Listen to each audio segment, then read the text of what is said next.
मां भवानी दुर्गा अपना भयानक रूप धारण करके महिषासुर आदि दैत्यों का मर्दन करती है। प्रभु है उस रूप में, दूसरा नहीं है। उनकी सामर्थ्य कितनी है? दुर्गा कोटि अमित अरिमर्दन। हरि की सामर्थ्य कैसी? अमित दुर्गाओं जैसी। 1 करोड़ अरब नहीं, अमित दुर्गाओं जैसी दुष्टों का मर्दन करने की सामर्थ्य। अमित था नहीं कि कितनी सामर्थ्य है। एक दुर्गा रूप में जब हरि प्रकाशित होते हैं तो त्रिभुवन में कोई सामने खड़ा होने वाला नहीं होता। मां भवानी जिस समय अपने स्वरूप में आती, किसी की ताकत नहीं है। ये शुंभ निशुंभ इतने बलवान दैत्य थे, त्रिभुवन में कोई इनका बाल बांका भी नहीं कर सकता था। स्मरण किया समस्त देवताओं ने तो भगवान से ही शक्ति का प्रादुर्भाव हुआ। इतना सुंदर रूप मां भगवती का।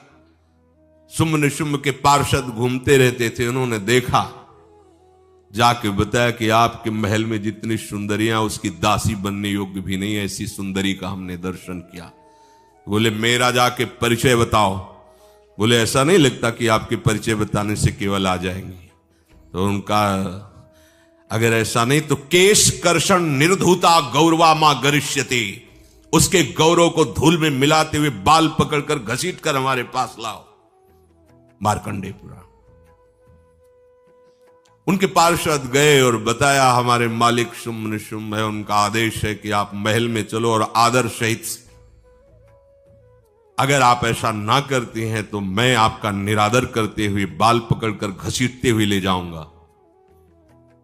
देवी जी ने मुस्कुरा दिया और कहा अपने मालिक से कह दो जाकर के कि हम उसी की आज्ञा पालन करती जो हम पर युद्ध में विजय प्राप्त कर ले। वो जाके बोले हाँ वो तो मतवाले, त्रिभुवन में कोई जोड़ ही नहीं था। आए और उद्दंडता पूर्वक वचन बोलने लगे। माता जी ने कहा बस तब तक बोल ले जब तक मैं मधु का पान कर रही हूं। बस ये पान करते ही तेरी जीवन लीला समाप्त हो जाएगी। ऐसा ही हुआ। जो ही पान करके सिंह पर सवार होकर गर्जना की, सारा का सारा अहंकार धूल दूषित हो गया, काट के फेंक दिया। ऐसी अनंत अमित दुर्गाओं जैसी सामर्थ्य हमारे प्रभु श्री हरि में, अमित दुर्गाओं जैसी, क्योंकि अनंत शक्तियों के स्वामी हैं। उनकी लीला में क्यों में हो? अरे वो जब करुणा करते हैं, अपनी महिमा से उतरते हैं, तो भक्त जब ऐसे कर देता है तो डरप जाते हैं। माधोदास बाबा ने कहा नहीं चलना तुम्हें ब्रज में, हम तुम्हारी कहां तक सेवा देखेंगे, तुम्हें बाल भोग राजभोग। बाबा जी हैं, कभी मिला कभी यहीं रहो। वो बाबा आपके बिना नहीं रह सकते। दोबारा बोल नहीं पाए जगन्नाथ। ये सुन करके हृदय बलिहार होता है। ओ ऐसे सामर्थ्यशाली प्रभु अपने भक्त के प्रेम प्रणय पर भी कितना डरते हैं। ये भक्त नाच पड़ता है। ये कुतर्क की, संशय की वृत्ति यहां प्रवेश नहीं करती। दुर्गा कोटि अमित अरिमर्दन। अमित गिनती नहीं, ऐसी अनंत दुर्गाओं जैसी शक्ति हमारे प्रभु में विराजमान है। शक्र कोटि सत सरिष विलासा। आहा, अरबों इंद्र जैसा विलास प्रभु में। अरबों, एक इंद्र त्रिभुवनपति है, अरबों इंद्र के समान प्रभु का ऐश्वर्य है। और नवशत कोटि अमित अवकाशा, जिस एक आकाश के लिए गरुड़ जी से कह रहे हैं कि मच्छर से लेके आप तक उड़ते हो पार पाए, बोले ऐसे अरबों आकाश के समान अवकाश है प्रभु में। मरुत कोटि सत विपुल बल, रवि सत कोटि प्रकाश,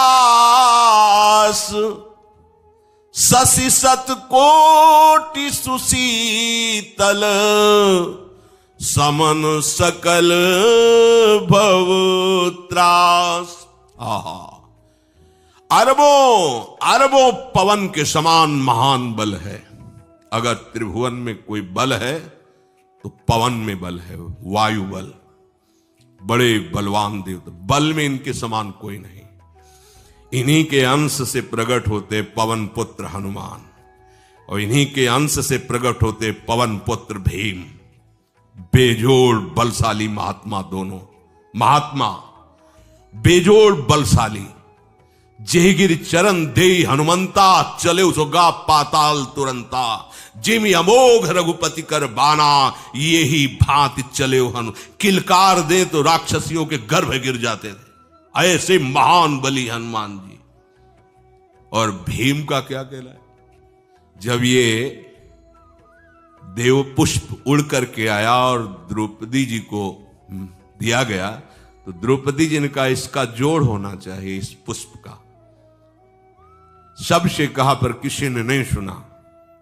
भीम ने कहा कहीं भी मिलेगा मैं इससे लाएंगे। ऋषियों ने समझाया कि आगे मत बढ़ो, ये यक्षों की भूमि है, युद्ध हो जाएगा और तुम्हें तैयारी करनी है हस्तिनापुर के लिए, और तुम इधर, वो सब दिव्य हैं, पवन पुत्र हैं, किसकी माने। अपने वेग को बढ़ाया तो महाभारत में पढ़ के देख लो, इनके चलने के वेग से वृक्ष उखड़ उखड़ कर गिर रहे थे।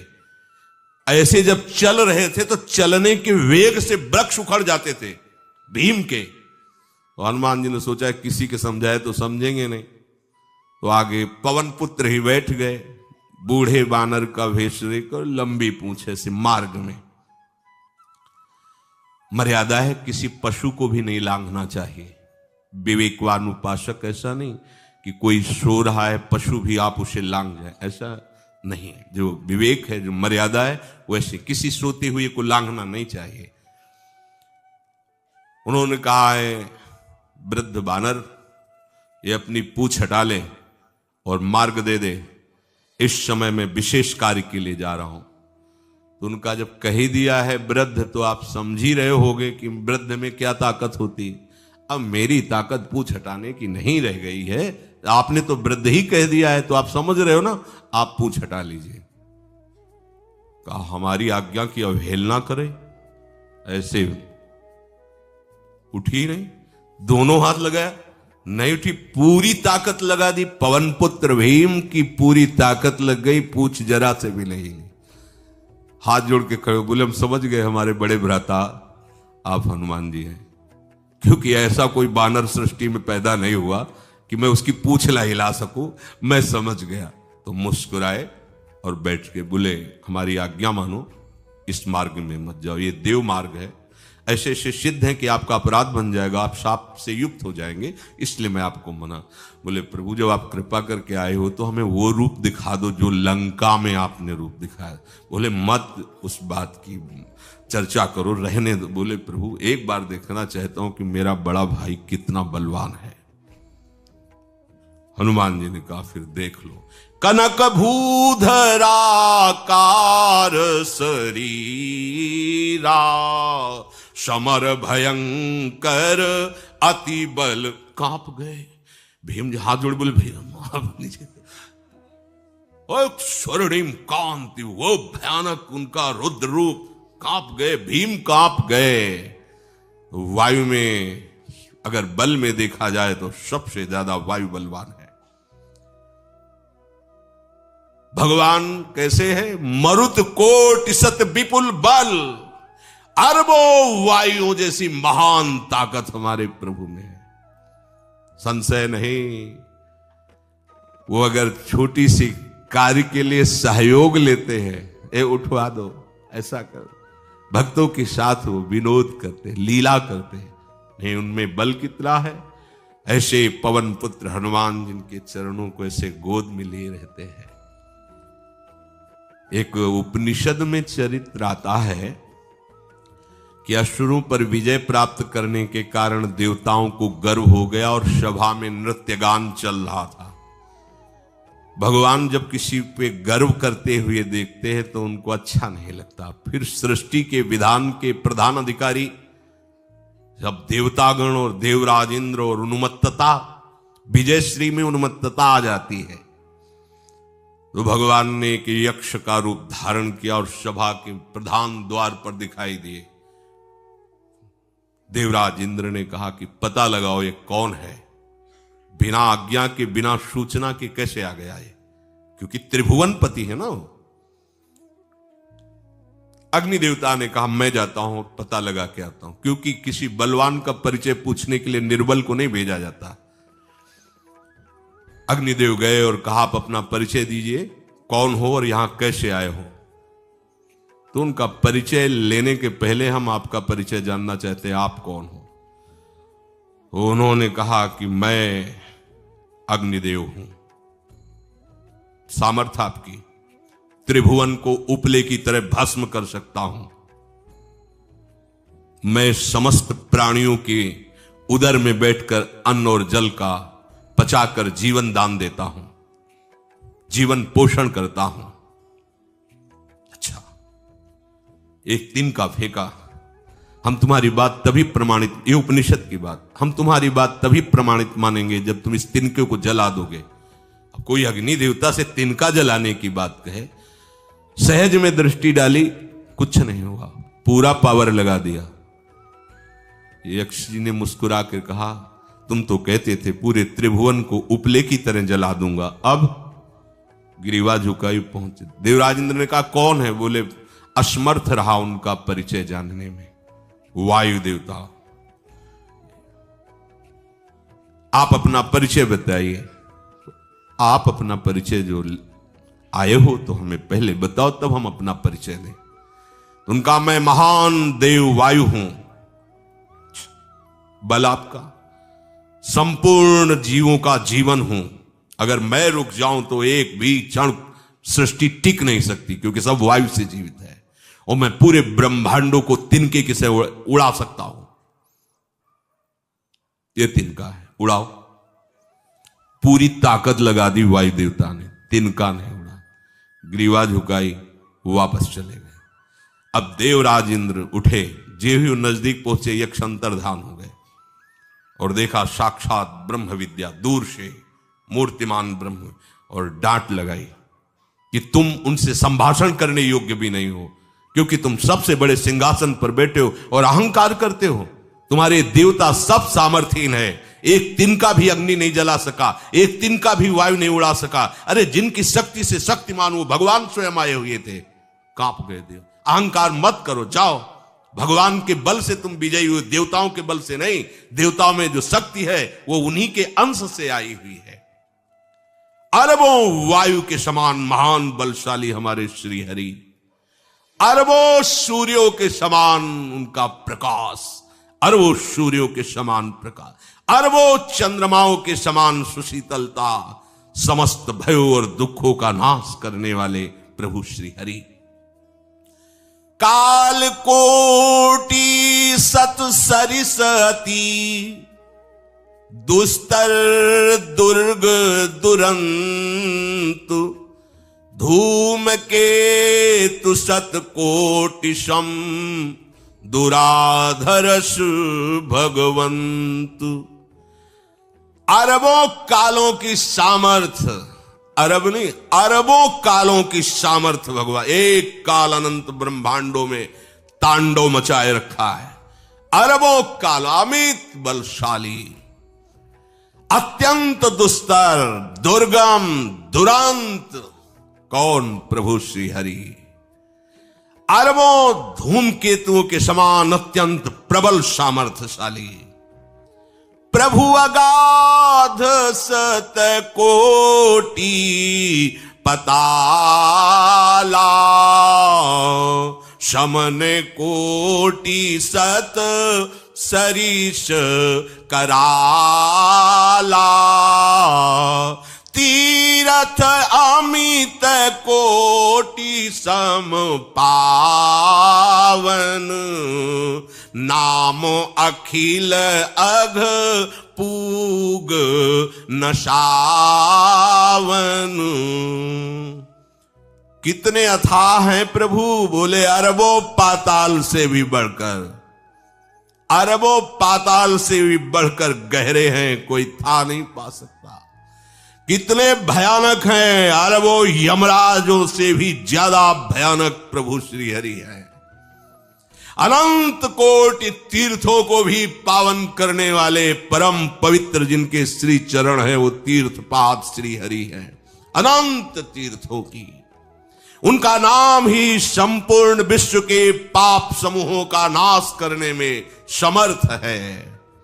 हिमगिरि कोटि अचल रघुवीरा, सिंधु कोटि सत समगंभीरा, कामधेनु सम कोटि।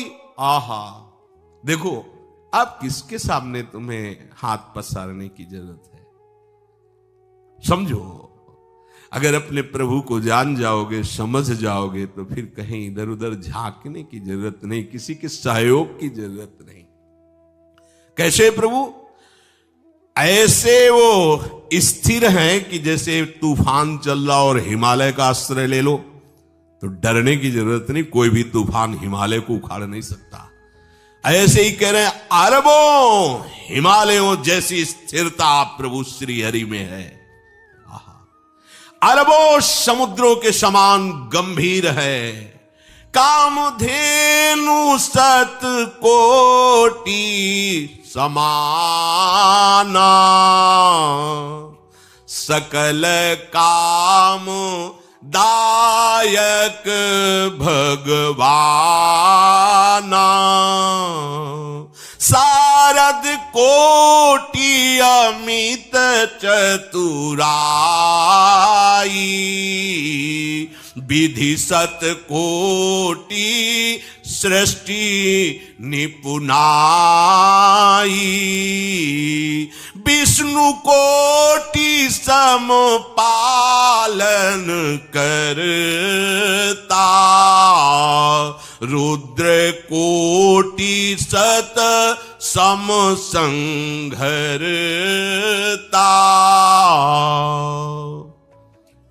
अरबों कामधेनुओं के समान प्रभु श्री हरि हैं। एक कामधेनु मिल जाए तो निहाल हो जाए। है हमारे श्री हरि कैसे? अरबों कामधेनुओं के समान है। इच्छित कामनाओं की पूर्ति कर दे उसे कामधेनु कहते हैं। प्रभु में कितनी चतुरता है! अनंत कोटि सरस्वतियों की एक सरस्वती ब्रह्मांडों का संचालन करती है, बुद्धि के अधिष्ठात्र देवी हैं। और यहां क्या, हमारे श्री हरि अनंत कोटि सरस्वतियों की चतुराई समाई हुई है। अरबों ब्रह्माओं के समान सृष्टि रचने में समर्थ। एक ब्रह्मा प्रकट कर दिया, ये वैभव प्रकट हो गया। अरबों ब्रह्माओं जैसी सामर्थ सृष्टि रचना की प्रभु में है। आहा! और अरबों विष्णुओं के समान पालन करने की सामर्थ प्रभु में है। अरबों शंकर के समान संहार करने की सामर्थ्य प्रभु में है। धनद कोटि सत समधन वाना, माया कोटि प्रपंच निधाना, भार धरन सत कोटि अहिसा, निरवधि निरूपम प्रभु जगदीसा। अरबों कुबेरों के समान धनवान है। अरबों मायाओं के समान सृष्टि करने में सामर्थ्यशाली है। अरबों शेष भगवान के समान अनंत भार उठाने में समर्थ है। जगदीश्वर प्रभु श्री हरि की कोई उपमा, कोई सीमा नहीं है। ये उपमा रहित और सीमा रहित है। निरुपम न उपमा आन राम समान, राम निगम कहे, जिम कोटि सत खद्योत समु, रवि कहत अति लघुताल है। यही भांति निज निज मति विलास, मुनीस हरि बखा नहीं। प्रभु भाव गाहक अति कृपालु, सप्रेम सुनि सुख मानहि। प्रभु भाव गाहक अति कृपालु, सप्रेम सुनी सुख मानहि। प्रभु श्री हरि उपमा रहित हैं, उनकी कोई अनंत ब्रह्मांडों में किसी से उपमा नहीं दी जा सकती। प्रभु के समान केवल प्रभु हैं, ऐसा वेद कहते हैं। अरबों जुगुनियों के समान यदि सूर्य को कहा जाए तो सूर्य का अपमान होता है, सम्मान नहीं। ऐसे ही जो अभी तक वर्णन किया गया उसको समझो। अरबों जुगनुओं के समान यदि सूर्य को कहा जाए तो सूर्य की प्रशंसा नहीं, एक तरह से अवहेलना है। आहा, इसी प्रकार अपनी बुद्धि के विकास के अनुसार मुनीश्वर, अपनी बुद्धि के विकास और प्रकाश के अनुसार मुनीश्वर प्रभु का वर्णन करते हैं। गुण महिमा नाम बल पर था कोई नहीं पाओ, आज तक कोई था नहीं। ऐसे प्रभु की लीला में कोई कुतर्क, कोई संशय, अब वो क्या बुद्धि है उसका खुद विचार करे।